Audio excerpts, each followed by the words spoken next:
Hello, namaste and welcome in the series of cybersecurity. This side is Meena and today I will discuss about what is a cybersecurity framework. A framework is set of certain best practices which if an organization will follow those best practices, they can aside the cyber attacks and up to just a maximum level of the best practices. If they will follow, they can protect their organization from different security breaches. Okay, so in the field of cybersecurity, the cybersecurity framework plays a very important role, and every organization should follow any cybersecurity framework which is applicable as per their organization and their objective. Okay, so today I will just discuss about it. There are best practices and generally we underestimate those practices and we don't follow, and if we are not following, that means we are giving the invitation to the hackers. We are opening lot of platform, lot of areas uncovered, okay, and helping the hackers to perform attack on our systems. So cybersecurity framework is just series of documents that's providing you the best practices. Clearly there are number of framework available, and just you can use as per your industry what is suitable for you, what is your objective. Okay, so here are the few of the mostly used cybersecurity framework, like NIST framework, okay, and payment card industry data security standards, okay, who is just issuing some kind of card for the payment, as so that's a financial transaction included in it. Okay, and certain critical security controls which we that's applicable over the internet security, so we can also use those framework. And the ISO, it's a very big player. Okay, number of companies are using different ISO standards as per their industries. Okay, so if I just have collected some of the data, in case if a company is using the cybersecurity framework, that means they are minimizing the risk exposure and protecting their organization from the cyber attacks. Okay, so even you can see that this data breach is 3.86 million is the total cost of the particular breach if will happen. So this is the average total cost, and the country that is targeted by the hackers mostly, that's the United States. Okay, that's on the first number, and the industry they are targeting, which is just the highest industry cost in the case of the breach, that is healthcare, and I will just associate with that graph. And here, if some kind of attack will happen, to identify and containing those attack, it will take average of the 280 days. Okay, so due to hackers are using different techniques which they can hide themselves. Apart from whatever the security products we are using, they can stay long in your network with the advanced persistency.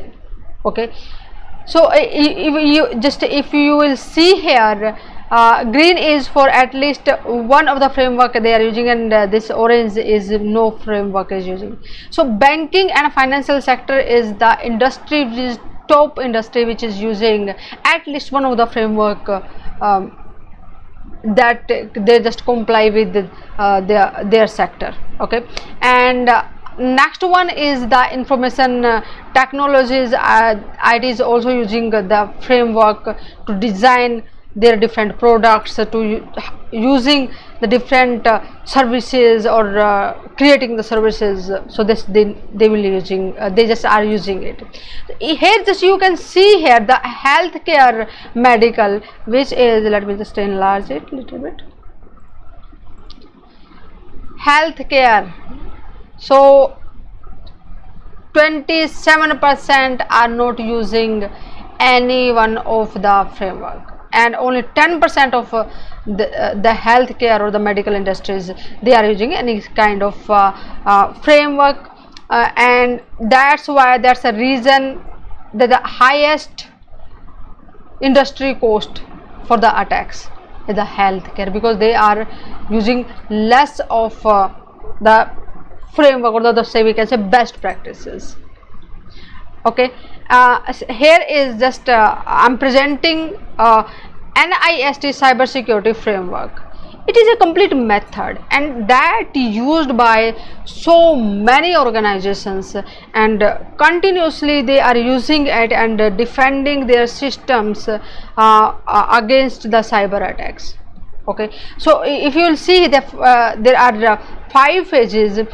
First one is the identify, then under protect, detect, response and recovery. Whatever the tasks that's come into the cyber security, that's come in all of these categories. In the identification, whatever the asset you are having, whatever the data, software, applications, hardware, network devices, whatsoever you are having, you need to identify it, because we need to give protection to each and every aspect of our network. If any one of will be weak, that means a hacker will find out the way to enter our in our system. Okay, so business environment, what is the motive of your business, and the if that any compliance is applying, whatever the rules, regulation, you need to identify. And the security as risk assessment as per your business environment, which information is valuable, and in case of if any kind of attack will happen, what will be the risk. So you need to assessment of this one. Okay, in case of protection, that means after identifying, we just have identified each and every valuable asset of our company. Now we need to think about what security practices we are going to use, what policies we are going to use, what devices we need to protect. So each and everything, whom we need to provide training, or what the daily task, how we are going to maintain our baseline for the security, what the providing to the data security, or the other kind of security to our resources. Okay, in the next phase, after identifying the protection, then the detect. Although we are using best practices, but somehow hackers also will find other ways to just breach those securities and can enter in our network. Here are the detect part. We just in the hunt of to finding out, is there any kind of malicious activities happening in our network, is there any kind of activity that is not looking okay. Okay, so or some kind of new attack we found over the threat intelligence, and as per those attack we want to identify, yes, is there a kind of attack happening in our organization. Okay, so that's come into detect. Okay, and here it's a continuous monitoring of the systems, events, log, all these things. For example, we have detected some attack happen on our organization, then how you are going to respond it, what methods, whatever the workflow you have created, what are the sequences you have created to stop those attacks or to minimizing the risk. Okay, that's come under the respond phase. Okay, so what is your response planning? Either just you are having capable internal team, or you need to outsource the team or for certain services, okay, then how you are going to communicate? You maybe need to inform to the higher management or the other stakeholders, vendors, partners, or the normally your customers, to inform about that attack. What will be the methods you are going to use, how you will analyze, you will be sure about what was the attack and how it damaged, what was the mode of operandi of that particular attack, what tools the hackers use. Just you will go through with this one. And always we should have the mitigation techniques in case of some attack will happen. What we need to change our security policies, or we need to educate our users, okay, how that attack is happening. We need to find it out, and what methods we are going to use the protection, and what improvement we need to do in the existing system, so that in future that kind of attack our system can detect and will just at the bay, so that they can note damage on our network. Okay, after that, for example, we responded, it just damaged our network, then we need have a solid plan to recover it. Might be due to ransomware, they have just blocked the database. So what the recovery plan we are having? Or some disaster, natural disaster happened, earthquake or the other kind of disasters happens, and then what will be the recovery plan, where on the other sides we are having our resources to continue our businesses with the minimum time. Okay, so all these plans that come under recovery, and continuously we need to search in the improvement, and again how to communicate with the different teams and the other members or the other stakeholders. So just you can see here, NIST Cybersecurity Framework, there are 5 phases. So whatsoever different aspects come into the cyber security, that's covering all of them.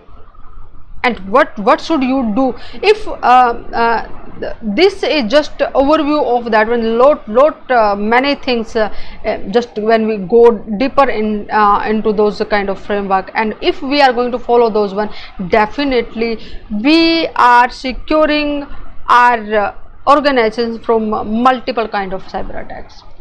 Okay, follow me on the Cybersecurity Prism and get the notification for the next interesting and informative session, and share that session with your friends and group members, so that they will be able to understand what is Cybersecurity Framework and how it's important. Okay, and if we are going to use it, what will be the benefits, how they can protect the organization. Okay, and in the next session I will discuss about the top 12 critical data protection capabilities. Namaste, see you in the next session.